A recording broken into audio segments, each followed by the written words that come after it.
আসলে এটা কূটনীতিক থাপ্পড় দিল্লি বলছে। তবে আমি অ্যাজ এ ইমিগ্রেশনে চাকরি করেছি দীর্ঘদিন। হ্যাঁ ব্যাগেজ চেক থেকে শুরু করে পাসপোর্ট চেক, বডি চেক সবই করেছি। জাহিদুর রহমান গতকালকে ইন্ডিয়ান ফ্লাইটে দিল্লি গেছেন। দিল্লিতে ওখানে একটা সম্মেলন ছিল, সম্মেলনে যোগ দিবেন। এখান থেকে বলা হচ্ছে যে ওনাকে করছে, উনি ওই সম্মেলনের বাংলাদেশ প্রতিনিধি দলের নেতৃত্ব দিবেন। উনি তো প্রতিমন্ত্রী পদমর্যাদার উপদেষ্টা, তথ্য উপদেষ্টা।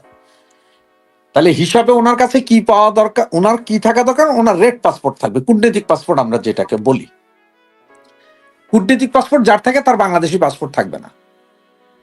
একজনের দুই পাসপোর্ট হবে না, দুইটা পাসপোর্ট হবে না। হয় আপনার কূটনৈতিক পাসপোর্ট থাকবে, না আপনার বাংলাদেশি পাসপোর্ট থাকবে। নর্মাল নিয়ম। কূটনৈতিক পাসপোর্ট যখন এয়ারপোর্ট, ইমিগ্রেশন যেখান থেকেই যায়, তখন এটা কিন্তু যেই দেশে যাবে সেই দেশে চলে যায় যে কতটা লাল পাসপোর্ট। কূটনৈতিক পাসপোর্ট বললে অনেক হয়তো বুঝে না, রেড পাসপোর্ট বলি আমরা, ওইটা আমরা বাঙালিরা খুব ভালো বুঝি। রেড পাসপোর্ট কয়টা আছে যাচ্ছে, সেই হিসাবে যে তুমি যেই দেশে যাবো সেই দেশে সেই হিসাবে তোমার ট্রিটমেন্ট। ওখানে আমার লেখা থাকে কূটনৈতিক পাসপোর্ট। এটা বাংলাদেশের ঢাকা এয়ারপোর্ট যারা ক্রস করছে তারা জানে যে কূটনৈতিক পাসপোর্ট এই বছর যেরকম লেখা থাকে। ওইসব দেশে এটা লেখা না থাকলেও সিস্টেমেটিক ওয়েতে আছে যে রেড পাসপোর্ট যাদের আছে তারা কিভাবে বের হবে, কোন দিক দিয়ে যাবে। রেড পাসপোর্ট টোটাল কূটনীতিক গেলে সেটা আবার এক্সাম্পল, জাহিদুর রহমান যখন ভারত যাচ্ছে, ভারতের দিল্লির কোন এয়ারপোর্টে নামতেছে, কয়টার সময় নামবে, কত নাম্বার ফ্লাইট, সব কিন্তু কিছু কিন্তু বাংলাদেশ এম্বাসি যেটা দিল্লিতে আছে ওরা কিন্তু এয়ারপোর্ট ইমিগ্রেশন এবং ভারতীয় স্বরাষ্ট্রমন্ত্রীকে জানাই দিচ্ছে। ওরা টোটাল ফাইল তৈরি করে দেয়।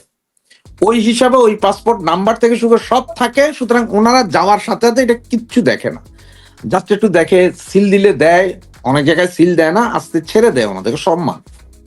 জাহিদুর রহমান করছেন কি, উনি যাওয়ার সময় উনি নিয়ে গেছেন বাংলাদেশি পাসপোর্ট। প্রতিমন্ত্রী পদমর্যাদার লোক বাংলাদেশি ব্যক্তিগত পাসপোর্ট নিয়ে যাবে।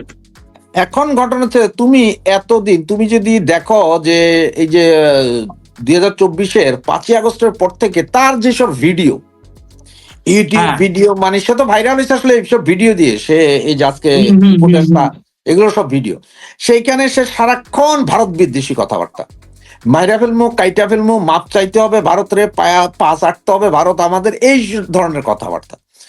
তার উপর ভারতের একটা ক্ষোভ আছেই, প্রচন্ড ক্ষোভ আছে। সেই ক্ষোভের কারণে এখন যখন ইমিগ্রেশনে যারা ছিল তারা যখন দেখছে ভাইয়া আপনি তো আর নিয়ে আসেন না, কি কূটনীতিক পাসপোর্ট নিয়ে আসেন, আপনি আসেন নর্মাল পাসপোর্ট, সুতরাং তারে বসাইয়া এবার জিজ্ঞাসাবাদ শুরু করছে। নর্মাল প্রসিডিউর কিন্তু এটা, যে আমরা দেখতেছি যে আপনি আসছেন একটা দেশের প্রতিনিধি হিসাবে, সেখানে আপনার সরকারি পাসপোর্ট নাই, যে কূটনীতিক পাসপোর্ট, লাল পাসপোর্ট থাকবে, আপনার প্রতিমন্ত্রী পদমর্যাদার একজন লোক, আপনার লাল পাসপোর্ট থাকবে, সেইটাই আপনার নাই। আপনি আসছেন আপনার ব্যক্তিগত প্রাইভেট সার্ভিস ইউটিউবার পাসপোর্ট দিয়া, আপনার তো জিজ্ঞেস করবো না, কারণ এমনিতে আপনার সাথে আমার সমস্যা চলতেছে। আপনি যেই হবেন হন, আপনি ডোনাল্ড ট্রাম্প হন, তাতে কোনো সমস্যা নেই। অ্যাজ এ ডোনাল্ড ট্রাম্প, যদি কিছুদিন আগে মনে থাকে একটু দেখো, শাহরুখ খান সে আমেরিকাতে গেছিল, তারা সেখানে 4 ঘন্টা ইমিগ্রেশন জিজ্ঞাসাবাদ করছে। সে নিজে বলছে সে উল্লঙ্ঘ করে তারা চেক করা হয়েছে। সে কিন্তু বিশাল শাহরুখ খান, কে না চিনে পৃথিবীতে তারে, ল্যাংটা করে চেক করছে, তাই তো? হ্যাঁ, আছে, নিয়ম আছে। চাইলে যতক্ষণ স্যাটিসফাইড না হবে একজন ইমিগ্রেশন অফিসার সে, এখন ওইখানে এই করায় তো যার কাছে সে পড়েছিল সে হয়তো দেখা সে প্রচন্ড ভারতীয় অনুভূতির লোক, সে বলে যে ভাই আমি যখন আপনাকে একটু ফাঁকে পাইছি, এইবার তো আমি আপনাদের পুরা সাইজ করে ছাড়বো। একটা কথা আরেকটা কথা স্মরণ করিও, যে ভিসা যখন নাও এম্বাসি থেকে, ওখানে ভিসার নিচে একটা জিনিস লেখা থাকে যে এই ভিসা আপনাকে গ্যারান্টি দেয় না ওই দেশে ঢুকার। তুমি ভিসা পাইলেই যে ওই দেশে ঢুকতে পারবে এটার গ্যারান্টি ওই ভিসাতে নাই, ইমিগ্রেশন থেকেও ফেরত দিতে পারে। বুঝতে পেরেছি। এখন আমি আমার একটা ব্যক্তিগত একটা প্রবলেম বললে হয়তো আরো ভালোভাবে বুঝবা।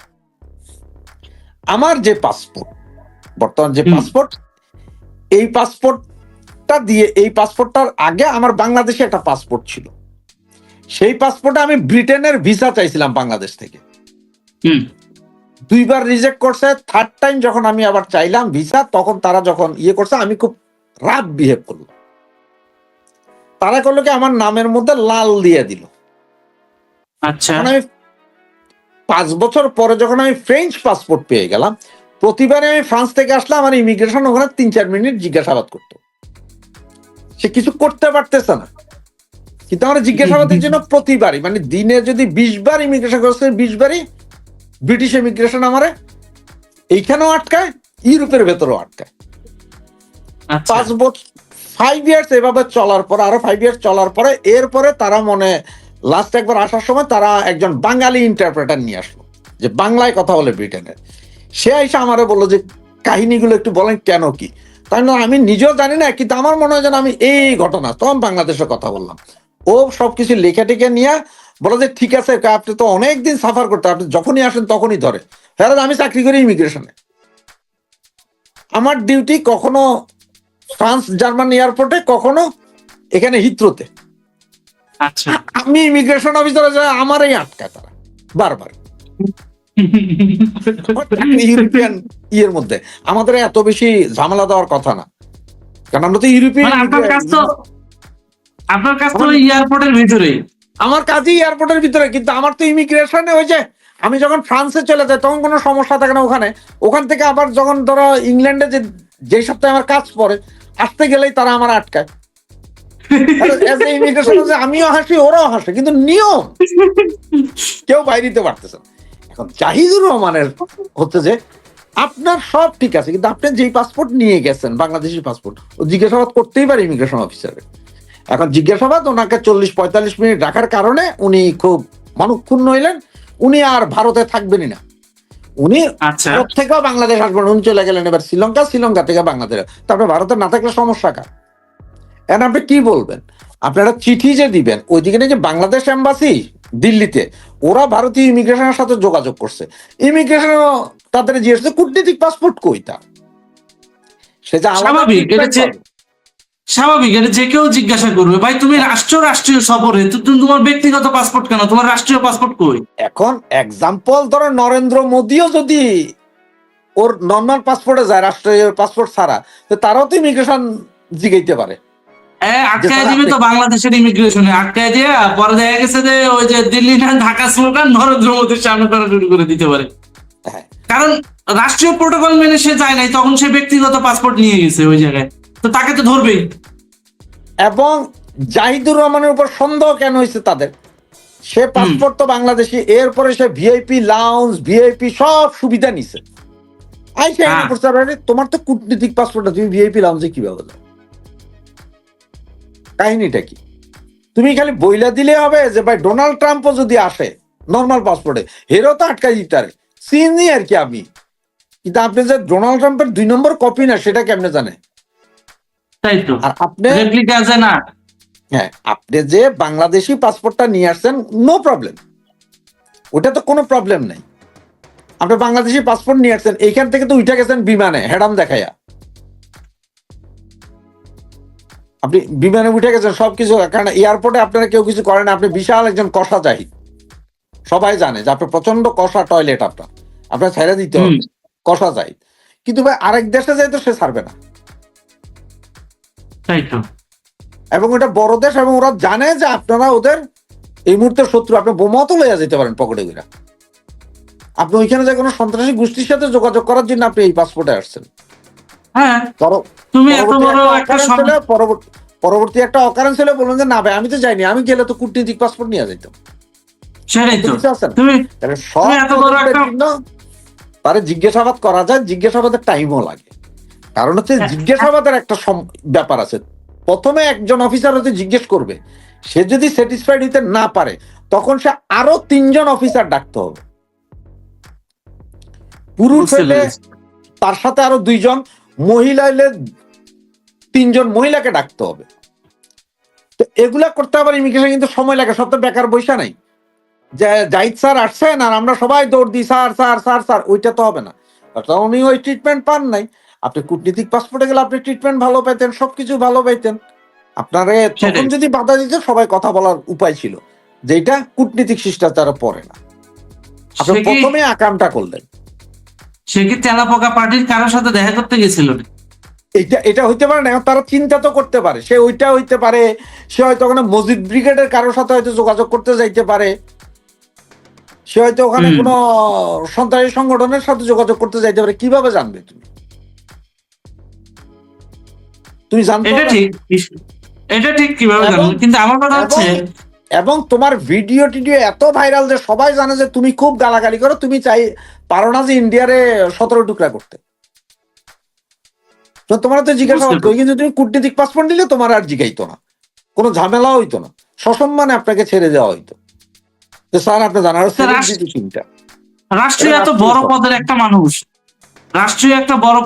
মানুষ, সে একটা দেশে সফরে যাবে, একটা সম্মেলনে অ্যাটেন্ড করবে, এখানে স্থানীয় এম্বাসি কি তার কাগজপত্র আগে ভাগে রেডি করবে না? তার কি কূটনৈতিক পাসপোর্ট নিয়ে ঢোকা উচিত ছিল না? অবশ্যই উচিত ছিল, কিন্তু সে সেটা করে নাই। তারপরে নিশ্চয়ই পেছনে ঘাপলাস। কূটনীতিক পাসপোর্ট তো 24 ঘন্টায় পায়, 24 ঘন্টায় কূটনীতিক পাসপোর্ট। যেখানে আমরা একটা নর্মাল সাধারণ লোক, আমরা যে পাসপোর্ট 6,000 টাকা, সে পাসপোর্ট 8,000 টাকা দিলে যেখানে আমরা 24 ঘন্টায় পাসপোর্ট নিতে পারি। কূটনীতিক পাসপোর্ট তো আরো সোজা না, এটা স্পেশাল পাসপোর্ট। বিভিন্ন সরকারি অফিসের যেসব লোকজন চাকরি করে তাদের একটা সবুজ পাসপোর্ট, আমাদের কালার, কিন্তু আমাদের বাংলাদেশি পাসপোর্ট হচ্ছে ওইটা একটু ফেড কালার হয়, ওটা অফিসিয়াল পাসপোর্ট, এটা বোঝা যায়। এবং ওই অফিসিয়াল পাসপোর্ট যেগুলো থাকে ওগুলো স্ক্যানিং মেশিনে নেয় না, ওগুলো ম্যানুয়ালি করতে হয়, ওগুলো ম্যানুয়ালি হাতে করতে হয়, ওটা স্ক্যানারে যায় না, ওটা ম্যানুয়ালি করতে হয়। এখন উন্নত হয়েছে, কোথাও কোথাও যায়, কিন্তু তুমি ওই পাসপোর্ট তো তুমি এতদিন ধরে তুমি জানো যে ওই সম্মেলনে যাবা, তুমি প্রতিনিধি, তুমি পাসপোর্ট নিয়ে যাবা না, সেটা তুই তোর আগের পাসপোর্ট। আবার এমনও হইতে পারে সে হয়তো বাংলাদেশ ইমিগ্রেশন তো তারা ছেড়ে দিবে, কারণ তারা চিনে, সব করিডোরে দিছে। ওইখানে যখন তুমি বিমানে উঠো তখনও কোনো সমস্যা নেই, কারণ ওইখানেও কোনো ভারতীয় থাকবে না, ওখানেও বাংলাদেশি উঠে গেছেন বিমানে। তো জাহিদুর রহমান শুধু ওর তো এই কিছু দেখার উপায় নেই, ওইখানে গেছেন আর এবার ধরা খাইছেন আপনি কি পাসপোর্ট দিয়ে আইছেন। হয়তো দেখা যায় এইখানে বাংলাদেশি পাসপোর্ট দিয়ে গেছে, ওইখানে যায় উনি কূটনীতিক পাসপোর্ট ব্যবহার করতে গেছে, হইতে পারে ধরা। কোনটাতে যে কি ধরা, নিজের সম্মান নিজের হাতে নষ্ট করলেন। তবে ওনার যে একই সাথে কাছের লোক সমকালকে বলছে, ওনার সাথে ছিলেন ওইরকম একজন লোক বলছেন যে উনি কূটনীতিক পাসপোর্টই ব্যবহার করেন, উনি বাংলাদেশি পাসপোর্ট দিয়েই ওনার যাত্রা শুরু এবং শেষ করতে চাইছেন। এখন হয়তো আইসা কি বলতে পারে জানো, যাই শ্রীলঙ্কায় তো আমরা নামছি, সেখানে তো সমস্যা হয় নাই, কারণ শ্রীলঙ্কাতে তো Bangladeshi passport on arrival visa দেয়, পোর্ট এন্ট্রি। শ্রীলঙ্কার তো ভিসা করা লাগে না, ও তো on arrival visa. Sri Lanka, Nepal আপনি ডাইরেক্ট পাসপোর্ট নিয়ে ঢুকতে পারবেন, ওটা আপনাদের কেউ ভিসা চাইবেও না, কিচ্ছু করবেও না, কিছুই। যে দেশের যে নিয়ম, এক দেশের সাথে আরেক দেশের মিক্স করলে লাভ আছে? আমি যদি এখন ধরেন লবণের সাথে চিনি মিক্স করি, লাভ আছে? এখন আরেকটা কাহিনী বলি, যেমন আমার ওয়াইফ তার কাগজপত্র সব ফ্রান্সের, সে আমার সাথে ব্রিটেনে আসছে, শুধু এখানে রেসিডেন্স পারমিট আছে। এখন এখানে থাকতে থাকতে এক সময় হয়েছে কি ফ্রান্সের কাগজের যে ভ্যালিডিটি, তার সেই কার্ডের ভ্যালিড চলে গেছে 13 বছর।